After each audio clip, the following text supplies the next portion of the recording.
I'm Marissa Kane, 29, the youngest cousin and unofficial babysitter of the family. The will reading was scheduled for 2:00 p.m. sharp, and by 1:45 the McAllister and Rowe Law Office was already crammed full of familiar faces pretending not to see me.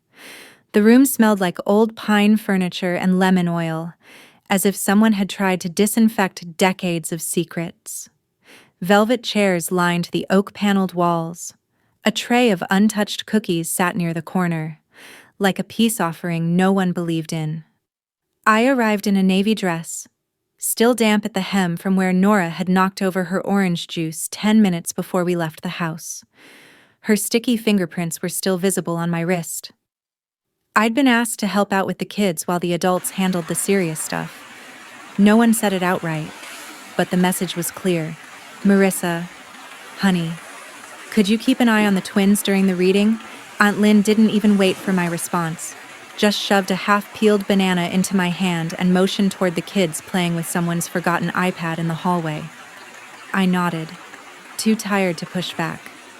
Of course, it was always me.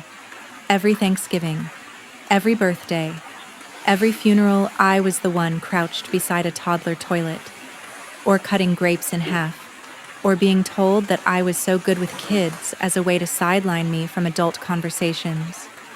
Inside the room, everyone else had found a seat.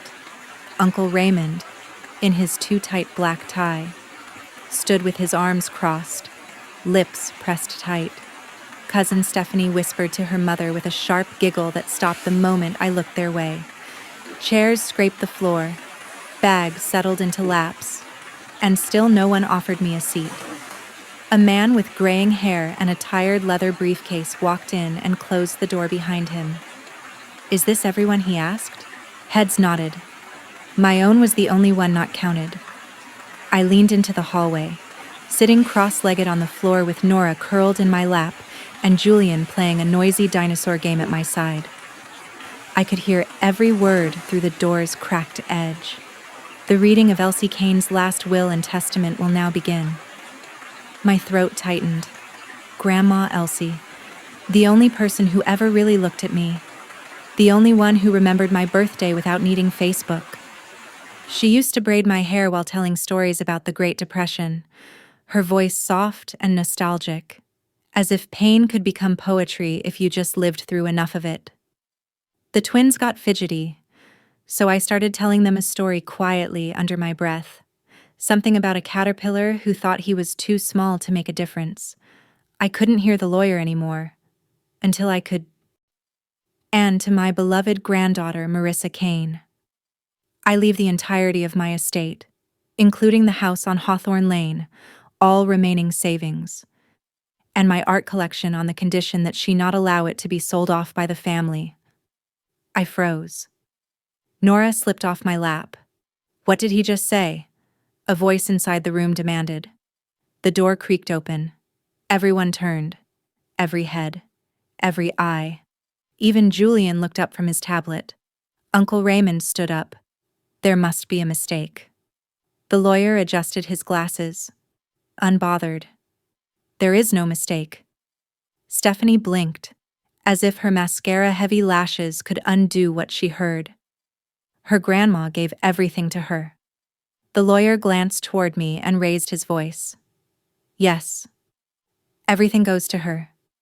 For a breathless moment, the room was silent, like someone had pulled the plug on their outrage and forgotten to plug in the next response. Even the twins didn't speak. I stood slowly, smoothing down my skirt as if that could make me feel older, taller, anything other than the family's unpaid babysitter. My fingers trembled as I guided Julian inside and gently took Nora's hand. If you've ever been through something like this, drop a comment or let me know where you're watching from. Hit like or subscribe if family drama ever made you feel invisible too.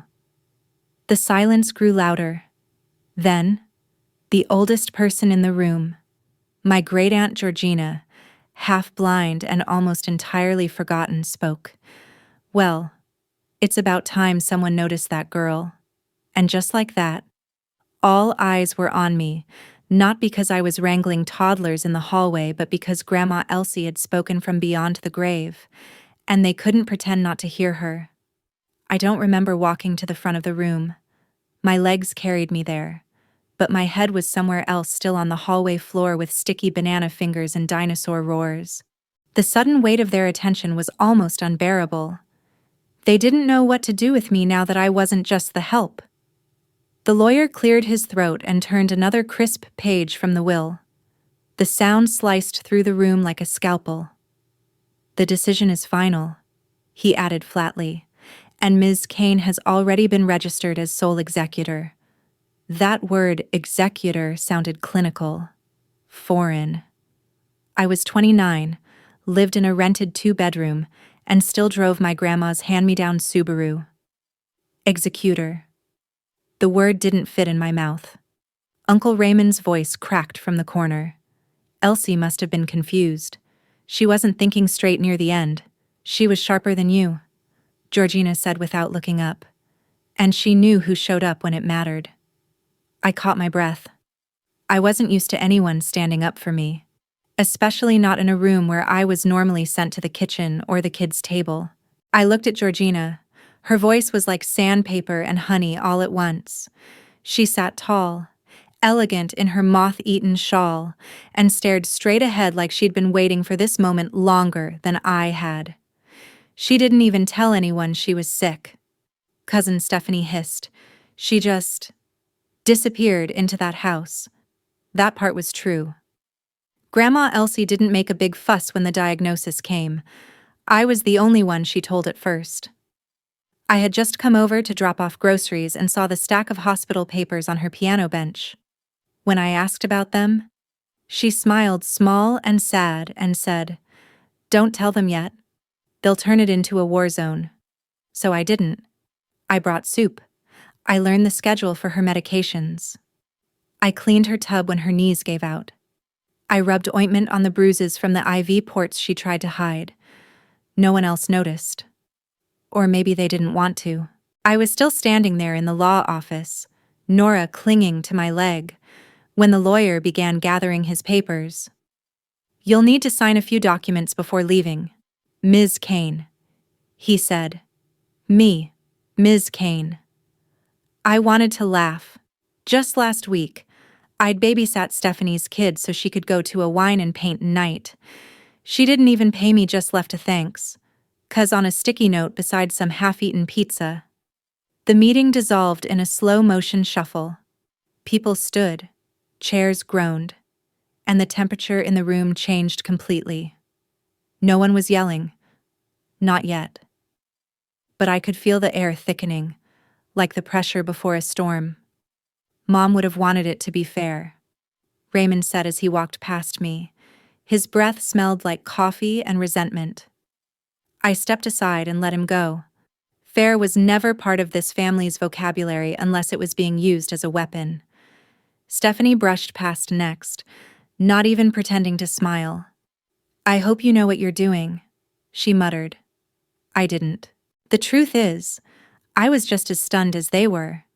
Grandma had never hinted that she was leaving me anything, let alone everything. I would have still taken care of her even if she gave the whole house to a stray cat. But now I was holding the key to the kingdom, and the rest of the royal court was sharpening their knives. Outside the building, the summer heat hit me like a slap. The sun had turned the sidewalk into a griddle, and the smell of hot asphalt rose in waves. I buckled the twins into their car seats in silence. Julian fell asleep before I even started the ignition. Nora hummed softly, playing with the frayed end of her dress. I sat in the driver's seat for a full minute, staring straight ahead, trying to remember how to breathe normally. Then my phone buzzed. It was a text from my mother, who hadn't even shown up to the reading. Just 4 words. "So you're rich now." No hello. No how are you. Just the family motto in disguise. "What are you going to give us?" I didn't respond. I dropped the phone into the cup holder and pulled away from the curb. As I drove back to my apartment, my mind started looping all the quiet, unseen years that brought me to this point. I thought about how, as a kid, I used to watch the grown-ups sit in the living room drinking wine and laughing, while I sat on the stairs with my juice box and coloring book, pretending I didn't care that no one invited me into the circle. I thought about college, how no one helped with tuition, but everyone had an opinion on my useless art history degree. I remembered getting laid off during the pandemic and picking up side gigs just to keep my car, babysitting, dog walking, copy editing. No one ever asked if I was okay, they just asked if I was available next Saturday. And now they were finally looking at me, but not because they cared. They were trying to see how much of me they could carve away and still smile. When I got home, I let the kids nap on the couch. I took the signed documents out of my bag and placed them on the table. They looked like props from someone else's life, legalese and dollar signs and tiny embossed stamps that made it real. Everything goes to her. The phrase echoed in my head like a riddle. What did I even want from this inheritance? The house? The money? The art collection? No. What I wanted was so much smaller, so much harder. I wanted to be seen, not as the backup plan, not as the extra set of hands, not as the soft-spoken girl who didn't mind staying behind while everyone else got their picture taken. I wanted them to know they were wrong about me, but that kind of knowing doesn't come from a will. It comes from what you do after the will is read. And something deep in my stomach told me this wasn't the end of anything. It was the start of a war I didn't ask to win. I didn't sleep that night. The house felt like it was vibrating, buzzing with everything unspoken. The twins had gone home with their mom around dinner time, leaving me alone with the echo of their laughter and the silence that always follows. I lay on the couch, half wrapped in an old throw blanket, staring at the ceiling fan spinning shadows across the wall. The documents sat untouched on the coffee table, glowing under the lamplight like they knew what they meant better than I did. At 3:17 a.m., I finally stood up and walked to the kitchen. I made a cup of tea I didn't want and opened the back door to let the night air slap some sense into me. Crickets were chirping. A siren echoed somewhere off in the distance. It should have been peaceful, but all I felt was watched. Not by anyone, by everything. The world had tilted, and now I was the girl with the house, the assets, the family secret no one expected. The next morning, the phone call started. First, it was Aunt Lynn. "Sweetheart," she cooed. Her voice like syrup dripped over sandpaper. "I just wanted to check on you. I know yesterday was overwhelming." "Yeah," I said flatly. "It was. Elsie loved you so much," she continued. "We all did. Still do. And we were thinking, me and Raymond, that maybe it would make more sense to split things. That way everyone has a piece of her. She already decided. Well, she wasn't well. And maybe she didn't realize what kind of burden she was putting on you." That word again. Burden. They loved to wrap their hands around it, pretending to protect me from the weight they themselves stacked on my shoulders. I didn't argue.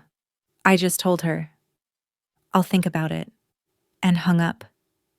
I didn't have to wait long for the next call. Cousin Stephanie. "So listen." She started without greeting. "About the art pieces, some of those were promised to me. You know, Grandma said I could have the Paris sketches for my studio. Did she put that in writing, silence? She mentioned it. Years ago. It was a verbal agreement. She left me the collection." Stephanie sighed dramatically, like she was the one who'd been betrayed. "You're really going to hoard everything? Come on. Marissa, you work part-time. You're not exactly—" I hung up before she could finish the sentence. This was how they were going to play it. Not through lawsuits, through guilt, through half-remembered promises and old stories retold with new emphasis, through pity and veiled insults and weaponized nostalgia. So I drove to the house on Hawthorne Lane, Grandma Elsie's house. Now mine. It felt strange pulling into the driveway, like I was borrowing something that didn't belong to me, even though the paper in my bag said otherwise. The garden was overgrown but still alive, bright spots of wild roses, their petals curled like cupped hands waiting for rain. I ran my fingers along the rusting gate, opened it gently, and stepped into the place that had held me longer than anyone else ever had. The front door creaked open. I knew the smell instantly. Cedar, lavender, and old wood. Like safety. Like memory. Her shoes were still lined up neatly by the door, as if she'd be back from the store in 10 minutes. The mail had piled up on the credenza. I walked slowly through the living room, brushing my hand along the worn velvet armchair, the piano bench, the stack of crossword books by the window. Then I walked into the dining room and stopped. The table was set. 2 places, plates, silverware, folded napkins, a candlestick, half burned. One of her soft jazz records was still sitting beside the player, its cover warped from sunlight. It looked like she had been waiting for someone, or maybe she had dinner with herself, or maybe she had wanted to have dinner with me. I sat down in the nearest chair. My knees shook. There was a box on the floor under the hutch, a cardboard one, sealed with aging tape. I opened it slowly. Inside were journals, labeled by year, each one with my name on the first page. Marissa, 2012. Marissa, 2013. Marissa, 2014. They weren't diaries. They were letters. She had been writing to me every year, quietly, consistently, without sending them. I flipped open the top one. Her handwriting, loopy and soft, greeted me like a whisper. You're stronger than they know. You see what others miss. One day they'll try to rewrite this story, but you'll have the truth. It lives in you. You didn't need the inheritance, but I needed them to know you mattered. I needed the world to see you how I saw you. I'm sorry it had to be like this. I covered my mouth. It felt like she was right there again, pulling my hair into a braid and humming Sinatra under her breath. I read 5 of the letters that afternoon. Each one marked a year I had nearly given up on myself. Each one named the ways she'd watched me survive. The next week blurred into a cycle of phone calls, veiled threats, and sudden friendliness. Everyone wanted lunch. Everyone wanted to talk, to sort things out. One of my uncles even mentioned contesting the will, but when I told him Grandma's lawyer had notarized every page and filed copies with the court, he backed down fast. But that wasn't the worst of it. The worst came on a Thursday morning, when I opened my email and found a forwarded message from a real estate agent I didn't know. Subject: Inquiry Property Sale, 147 Hawthorne Lane. My heart dropped. Stephanie, or Raymond, or maybe even my mom. Someone had tried to list the house behind my back. I called the agent directly. I'm sorry, she said when I explained. We were told by a family member that the property was in probate and available for a quiet off-market deal. Cash buyer. It's not. I own it. Solely. She apologized again and offered to forward the name of the person who contacted her. It was my mother. I didn't cry. I didn't yell. I just stared at the screen until the text blurred. Then I stood up, walked to the mirror in the hallway, and stared at my reflection for a long time. This wasn't about money. Not really. It was about erasure. Again. Always. They hadn't just ignored me. They'd tried to erase me even when I was the only one who'd stayed. And now, with Grandma gone, they were trying to steal the last place that said I was real. But I had the letters. I had the keys. And for the first time in my life, I had power. The next Saturday, I hosted a small gathering at Grandma's house, just a few friends from work and my neighbor Sam, who brought over a folding table and homemade lemonade. We sat in the backyard beneath the overgrown wisteria, its vines curling like secret fingers through the slats of the old wooden pergola. The late afternoon light spilled golden through the leaves, catching in our hair and glasses and laughter. For the first time in weeks, I felt like I could breathe without being watched. Sam helped me carry out the mismatched lawn chairs from the garage. Grandma never cared about having a full set of anything. If it worked, it stayed. There was something beautiful about the chaos. Different shapes, different histories, all around the same table. As we settled in, I noticed my phone buzzing again on the patio railing. I ignored it. By now, I could tell just from the rhythm of the vibration whether it was a friend or a family member. That one had the sharp, rapid beat of guilt calling. Sam passed me a plate of fruit and nudged my elbow. "You okay?" "Yeah," I said. "I think I am." It was a strange answer.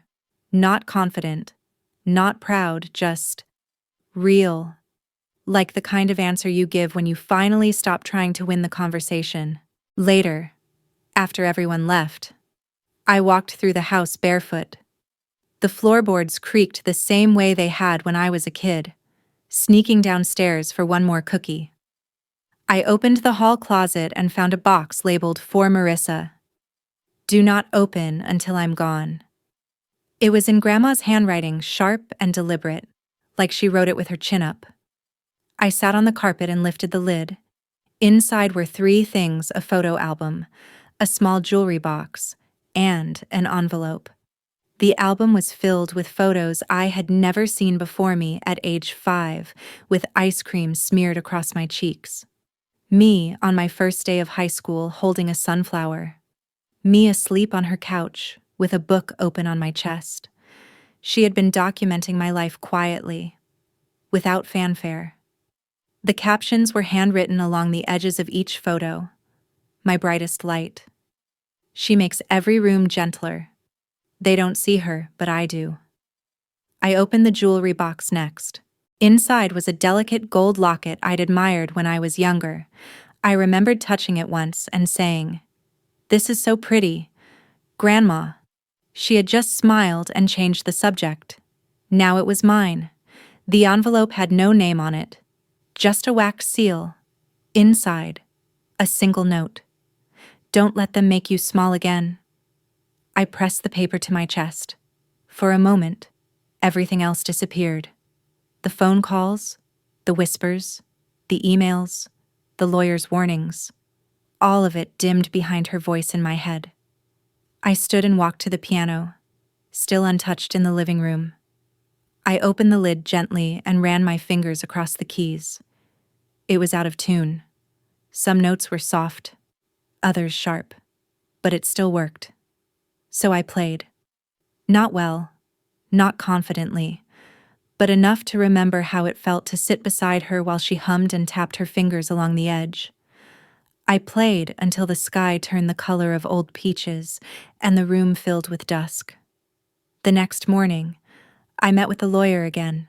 We sat in his office, mahogany bookshelves, brass lamp, framed degrees. He looked up from the paperwork and adjusted his glasses. "You've had a week to think about the estate," he said. "Have you made any decisions? I'm keeping the house." I said. He nodded. "And the art I'm donating half to the community gallery downtown. The other half stays with me for now." He smiled. "A generous choice." "It's not about generosity," I said. "It's about control. I'm not letting them auction off pieces just so someone can post a selfie beside them. They never even looked at them when she was alive." He folded his hands. "And the financial accounts, I'll keep the savings where they are. I'm not touching anything until I finish going through the letters." He raised an eyebrow. "Letters?" "She wrote to me. Every year. Journals full of them." His expression softened. "That sounds like her. She knew this would happen. Didn't she?" "She suspected," he said. "Elsie was sharper than people gave her credit for." That evening, I got a knock on the door. It was my mother. She wore oversized sunglasses and a tight smile, the same outfit she always wore when she wanted to look rich, even if the bag was fake and the shoes were from last season's clearance rack. "Hi," she said, stepping inside before I could say anything. I didn't move. She stood in the hallway like she owned it. "I heard about the listing thing," she started. "It was just an idea. Nothing serious. You tried to sell my house." "Our house," she corrected. "This family's house.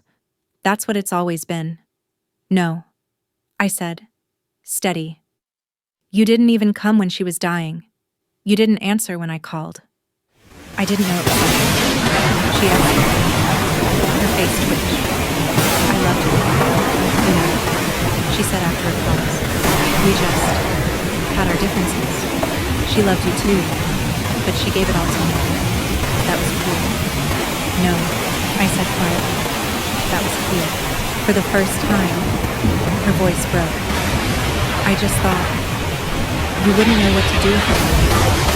Maybe I don't." I admitted, but I showed up. I stayed. I cleaned up her blood and helped her into the bath and read to her when she couldn't sleep. My mother didn't respond. She looked at the hallway photos, at the dust on the baseboard, at anything but me. "Finally," she said. "So what happens now?" "You go home," I said gently, "and I keep what she left me." She always loved the underneath. She muttered. She loved people who listened. She left without another word. I locked the door behind her. That night, I took the locket from the jewelry box and put it on. It was light, but it felt like armor. In the mirror, I didn't look powerful. I didn't look rich. I looked like someone finally allowed to exist. And I knew somewhere deep, like a steady drumbeat, I would never let them shrink me again. The storm didn't come all at once. It built in small, calculated waves. On Monday, a certified letter arrived in my mailbox. It was from Uncle Raymond's lawyer, vaguely hinting at a formal inquiry into the legitimacy of the will.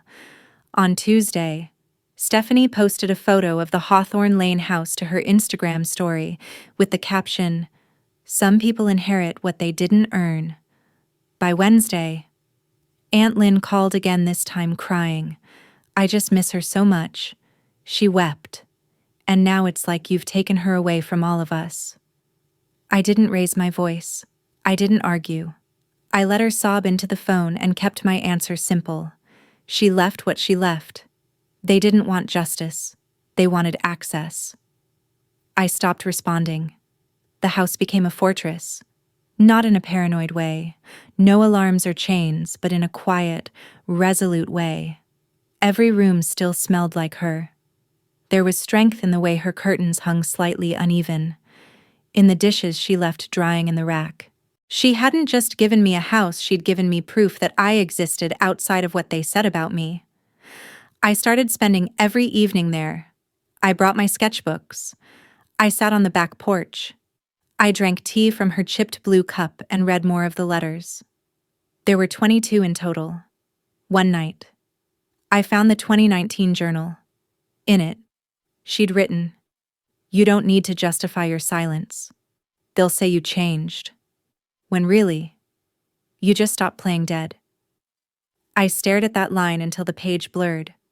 That was the year I stopped going to family functions. The year I told my mom I didn't want to be on call anymore. The year I deleted the group chat after Stephanie called me emotionally fragile for not attending her third baby shower. Back then, it hurt. It made me feel guilty. Now I knew it was the first breath after years underwater.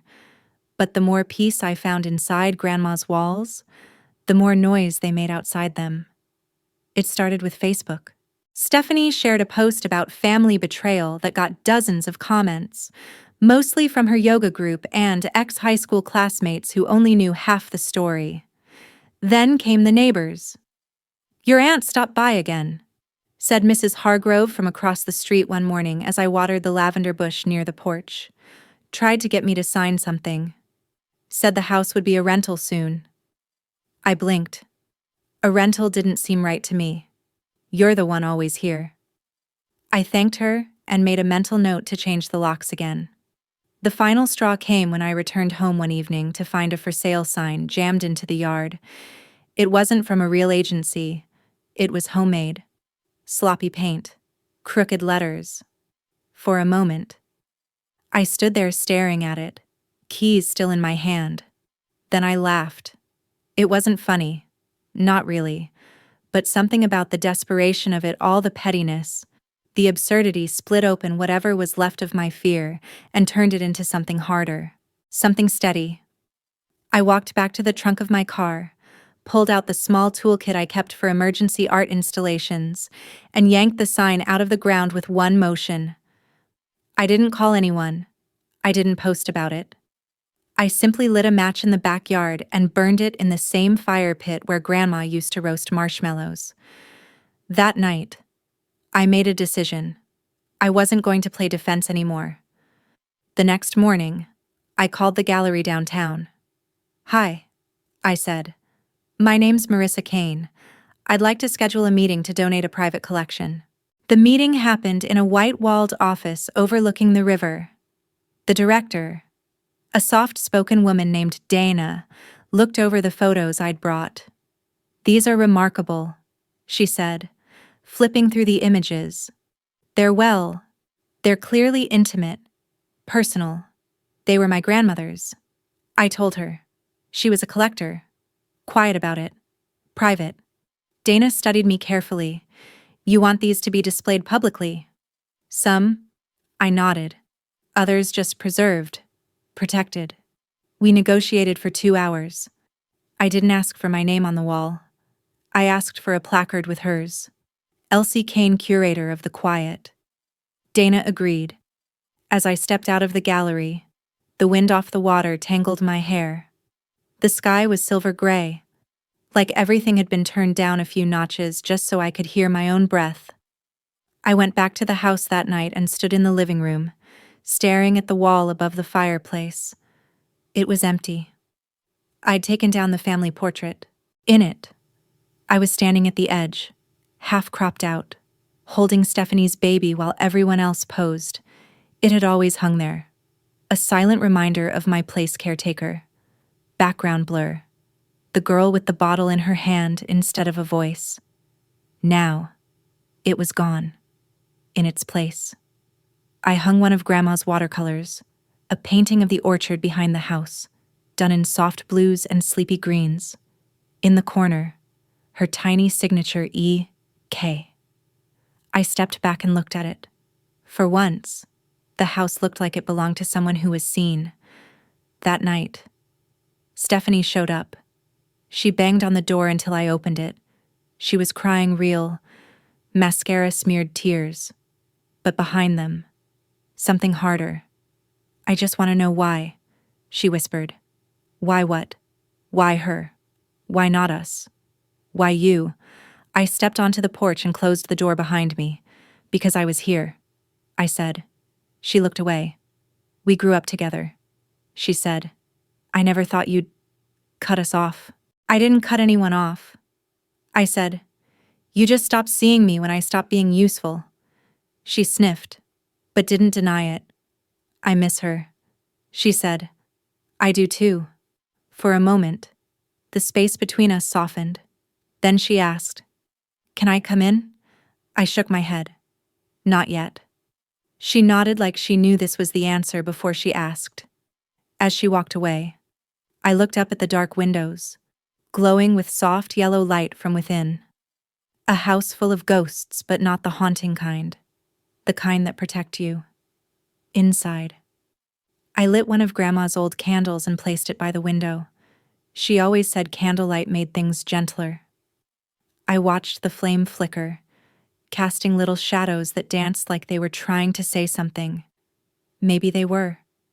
I still had the journals to finish, the backyard to clear, the piano to retune. The house was full of work, of memory, of me. I wasn't hiding anymore. By late August, the house no longer felt like a tomb.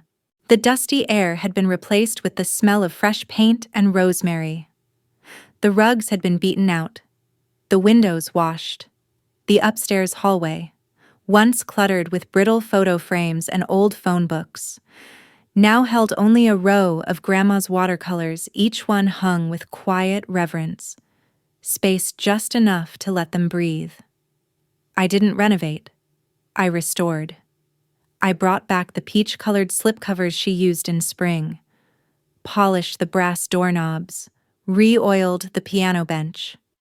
I scrubbed the grout between the bathroom tiles with an old toothbrush and re-threaded the curtains that had begun to sag. Everything was soft, slow, and deliberate, like reassembling a heartbeat. People still called. Cousin Drew reached out to see if I had any projects he could invest in. Aunt Lynn sent me a handwritten letter asking if I could think about reopening the will for fairness' sake. She enclosed a family recipe, like it was a peace offering. Like butter and sugar could erase 3 decades of not calling me by the right name. I didn't reply. Instead, I sat on the porch one Sunday afternoon with the final journal in my lap. Grandma's handwriting had started to wobble by then, letters drifting and shrinking like they knew time was running out. The last entry was dated just 2 weeks before she passed. If you're reading this, Marissa, then they know now. Or they will soon. I hope they see what I saw, but if they don't, let that be their burden, not yours. You don't need their apology to be whole. You never did. I read it out loud, whispering it into the air as if she might still be listening. I think she was. That evening, I got a message from Sam, my neighbor. You still up? Come see the backyard. I grabbed a sweater and walked out the side door. The backyard wasn't fancy, just grass and a crooked stone path. But tonight, Sam had strung up lights between the trees, little glowing bulbs that made everything look magical in the simplest way. He stood there holding 2 glasses of lemonade. I thought the house deserved a celebration, he said. For what? For surviving. He shrugged. And for you finally being inside it. We sat on the back steps, sipping our drinks, watching the lights sway in the breeze. The cicadas hummed their dry lullaby and the night settled gently around us like a second skin. I hadn't spoken to anyone about the will, not in detail. But Sam didn't ask. He just sat with me. Eventually, I said, "They still think I don't deserve it." He nodded. "Do you think you do?" "I think I didn't used to. And now I think. She gave it to me because she knew I wouldn't turn it into a fight." Sam didn't answer. He just reached over and gently nudged his glass against mine. To houses, and to women who see what no one else does. I smiled. The next morning, I woke up early. The light came in through the sheer curtains Grandma had sewn herself. The whole room was gold. For the first time, I didn't feel like a guest in her bed. I went downstairs and brewed her favorite tea, Earl Grey, with just a splash of honey, and sat at the kitchen table with a notebook. Not one of hers. One of mine. I started writing a list. Not a to-do list. Not chores. Not appointments. People. People I wanted to invite to the art opening. Dana from the gallery had emailed me earlier that week. Some of Grandma's pieces would be displayed for the community show in September. They'd already printed the programs.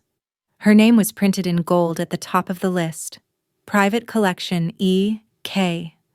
Underneath, in smaller letters, with gratitude to Marissa Kane, executor and granddaughter. I decided I would go.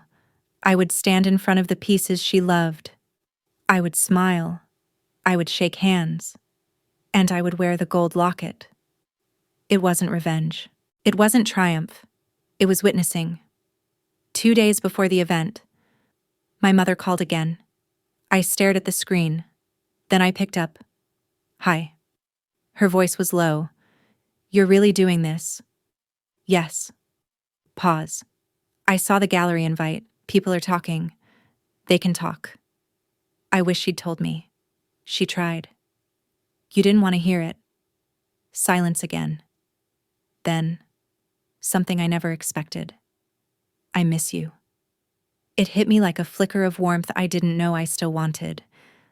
I miss the version of you that showed up, I said honestly. But I don't miss being small. I know, she whispered. I think I knew that long before you did. We didn't hang up angry. We didn't cry. We just let the line go quiet, both of us knowing there was a stretch of road neither one of us was ready to walk yet. That was enough. The night of the gallery event. I stood in front of the largest painting in the collection, an abstract piece in blues and soft rust.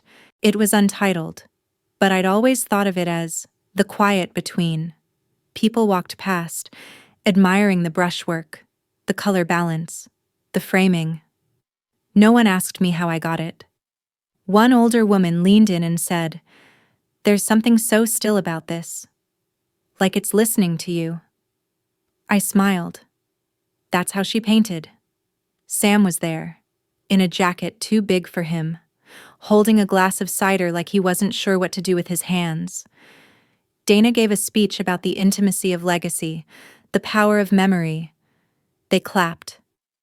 I didn't move. I was afraid that if I blinked, I'd cry. I looked around for the people who had once treated me like a coat rack. They weren't there. And for the first time, I was glad. Because this moment wasn't about proving anything to them. It was about claiming space. After the event, I went back to the house alone. I kicked off my shoes at the door, made a cup of tea, and sat on the couch with my legs tucked underneath me. There were no ghosts tonight. Just echoes. Just love. Folded into walls. I picked up a pen and opened my notebook to a fresh page. At the top, I wrote what I saw that they didn't. Then I began. A few weeks passed. The gallery opening had come and gone, and something in me had shifted. I wasn't floating anymore, waiting to be asked in or handed permission. I'd stopped explaining myself, stopped apologizing for not attending brunches or group chats or quick favors that always seemed to stretch into entire afternoons. For the first time in my life, I felt like the house solid, rooted, and no longer pretending to be something it wasn't just to make people more comfortable. But of course, they weren't done with me. One afternoon, I got an unexpected knock at the door. It was Uncle Raymond. He stood there in a suit too stiff for the heat, holding his hat in one hand, looking like he hadn't slept in a few days. "I didn't call," he said. "Didn't think you'd answer." "I might have," I said. He looked down at the porch steps, then back at me. "Can I come in?" I hesitated, then nodded. He stepped inside and immediately paused in the foyer, glancing around like the house had changed languages since the last time he visited. The pictures were gone. The rugs were brighter. The walls didn't carry the same weight anymore. "You changed things. I cleaned things." I corrected. He walked slowly into the living room and lowered himself into the armchair Grandma used to call the thinking seat. He didn't look like he came to fight. He looked like someone who had run out of sharp edges. "I was angry," he said after a moment. "Still am. Probably. I know. She was our mother, and she was my grandmother," I replied gently. "She left me the house because I stayed. Because I held her hand when she couldn't remember where she was. Because I bathed her when she was too weak to lift her arms. Because I listened." He nodded slowly, the silence between us thick as honey. "I think I convinced myself that just being related was enough," he admitted. "But I wasn't here. Not really. Not in the way it mattered." He leaned forward, elbows on his knees. "She always said you saw things we missed." I didn't answer. I didn't need to. "Anyway," he continued, "I came to say I won't contest anything. I wanted you to hear it from me. I don't expect you to forgive how I acted, but I won't stand in your way anymore." I looked at him closely. For the first time, I saw the man behind the stubbornness, the tired son, the boy who maybe never felt chosen. "Thank you," I said. He stood to leave, but paused near the door. She used to hum to herself when she did the dishes. He said quietly, "You remember that Sinatra?" I replied. She loved Sinatra. He smiled faintly. I hadn't thought of that in years. After he left, I stood in the kitchen and filled the sink, just to hear the water. Then I pulled up the old playlist she used to keep on her phone and pressed play. "Fly Me to the Moon" came pouring out of the little speaker like an old friend. I hummed along as I wiped down the counters. I was still humming when I got the text from Stephanie later that night. "You win." Happy I didn't reply. I wasn't playing, and this wasn't about winning. It was about staying when everyone else left, about learning to keep company with silence and letting it speak. Fall settled in slowly. The air took on that familiar bite, and the leaves on the back porch crunched under my steps. I pulled the heavier blankets out of the upstairs closet and brought down Grandma's favorite tea kettle from the top shelf. The house always came alive in autumn.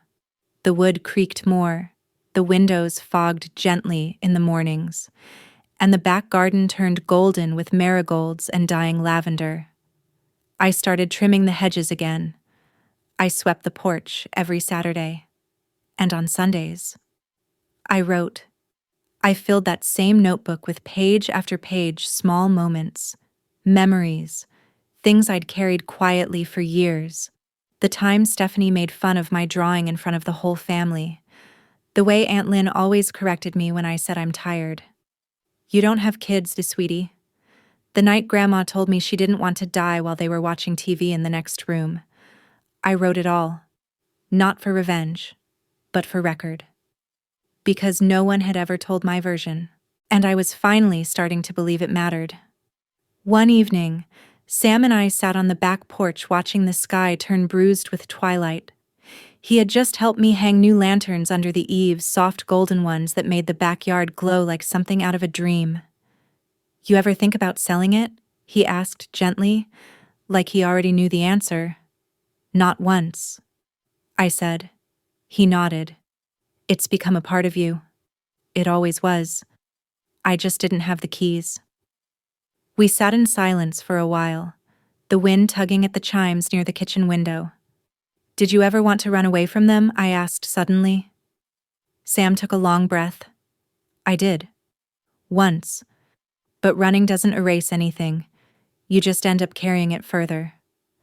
I thought about all the years I spent thinking I had to be smaller to be safe, that if I stayed quiet, stayed helpful, stayed easy to forget, they'd let me belong. I thought about how it felt to be finally chosen, even if it was too late for them to understand why. Thanksgiving came faster than expected. The texts trickled in, Stephanie wondering if I'd host for tradition's sake, Aunt Lynn asking what time she should bring the stuffing, Drew asking if the guest list was just family or also significant others. I didn't answer for 3 days. Then, on Wednesday morning, I sent one group message this year. "I'm keeping the holiday small. Please don't come. No further explanation. No negotiation." I roasted a chicken instead of a turkey. I set the table for 3 Miss Sam and Mrs. Hargrove from across the street, who brought over her famous green bean casserole and a plate of molasses cookies wrapped in wax paper. We lit candles. We gave thanks. We listened to Ella Fitzgerald. I didn't miss them. I didn't feel bad. I felt present. Later that night, I walked through the house with bare feet and turned off the lights one by one.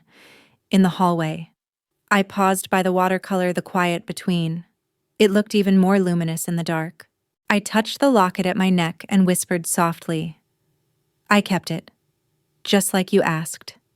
And somewhere in that stillness, I felt her smile. It wasn't loud, but it was enough. December came with gray skies and a wind that rattled the attic windows like something wanted in. I didn't mind. The house always creaked a little louder in winter, as though it, too, was remembering. I'd grown used to the rhythm by now, warm the floors before getting out of bed. keep a sweater draped over every chair, light a candle by 4 in the afternoon. I had filled the house with small rituals that made it mine not out of rebellion, but remembrance. I had nothing to prove to anyone anymore, only something to protect. Most days, I didn't hear from the family, not directly, but little messages still floated into my inbox or voicemail, like leaves skimming a frozen pond. Thought you might want to contribute to the cousin group Christmas gift pool. Any chance I can bring the kids by to see the house one last time? You probably forgot, but Grandma promised me her red serving platter. There was never any warmth in those notes, just assumptions. That I would say yes, that I was still soft, that I hadn't changed, but I had. I didn't respond to most of them, not out of spite, just preservation. Instead, I spent my December evenings in the living room, reading Grandma's journals again. I went slowly this time, not devouring them like I had before. I stopped at the margins where she had scribbled notes in pencil. I traced the pressure of her pen when the ink dug deep into the page. I followed her mind through time like I was walking beside her. One line stayed with me for days. They think love is loud, but it's what you do when no one is watching. I thought about how I used to resent being invisible. Now, I realized I was never invisible to her, and that had made all the difference. 2 days before Christmas, it snowed. Not heavily, just a quiet, thin dusting that made the bushes shimmer and turned the cracked stone path silver under the moonlight. I pulled Grandma's wool coat from the hall closet and stepped outside, watching my breath spiral into the dark. I made no big holiday plans that year. No tree, no party. Just a wreath on the door and a kettle always ready. Sam had gone to visit his sister in Vermont, and Mrs. Hargrove was with her grandchildren. I didn't feel lonely. I felt still. That evening, I received a letter in the mailbox.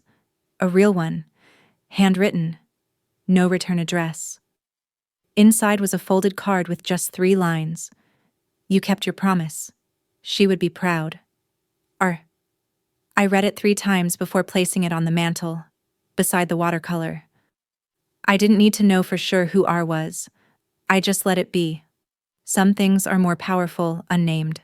On Christmas morning, I woke with no alarm and let the silence linger. I padded down to the kitchen, filled the kettle, and turned on the radio. Soft classical music played, echoing through the tile and wood like breath. I ate toast with strawberry jam and read the final few pages of a novel Grandma had once loved. Later, I bundled up and walked to the far end of the backyard, where the garden beds had long gone dormant. I knelt beside the stone she had placed there years ago, a flat rock with a single word etched into it. Enough. I never asked her what it meant. I think I always knew. It wasn't about settling. It was about sufficiency, about choosing to stop reaching for someone else's version of wholeness. I brushed the snow off the stone and sat there for a while, not crying, not speaking, just sitting. And then I went back inside. In the quiet days between Christmas and New Year's, I began organizing the house in a new way. Not for them, not out of duty, but with an eye toward permanence.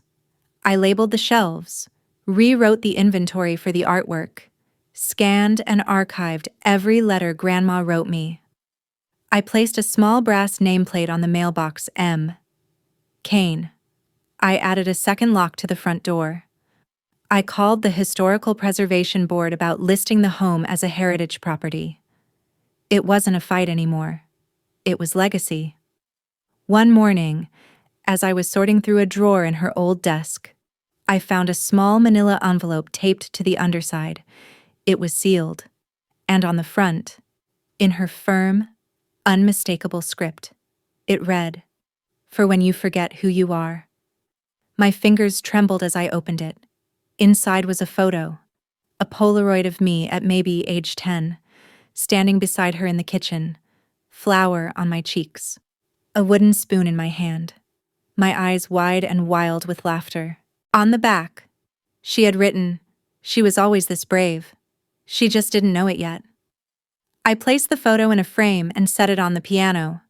There was no one left to impress, no audience to perform for, no applause to earn. But in that photo, I saw the whole story, the child I had been, the silence I survived, the woman I was becoming. New Year's Eve was quiet.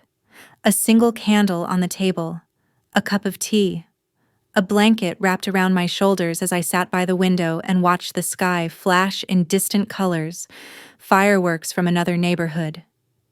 I didn't need them. The biggest bang had already happened. It wasn't the will. It was the moment I stopped asking them to see me and saw myself instead, somewhere past midnight. I walked into the dining room and sat at the head of the table, the seat no one had ever let me take growing up. I pulled out a pen and opened a fresh journal. I didn't know what I was going to write, but I knew it would start like this. Dear Marissa, because the only person who ever truly needed to understand me was me, and now, I did. So I wrote until the candle burned low, the words flowing quiet and unbroken. Outside, the snow kept falling. Inside, I stayed exactly where I was, with my name on the deed, with her voice in my head, with a life finally mine. And no one left to take it.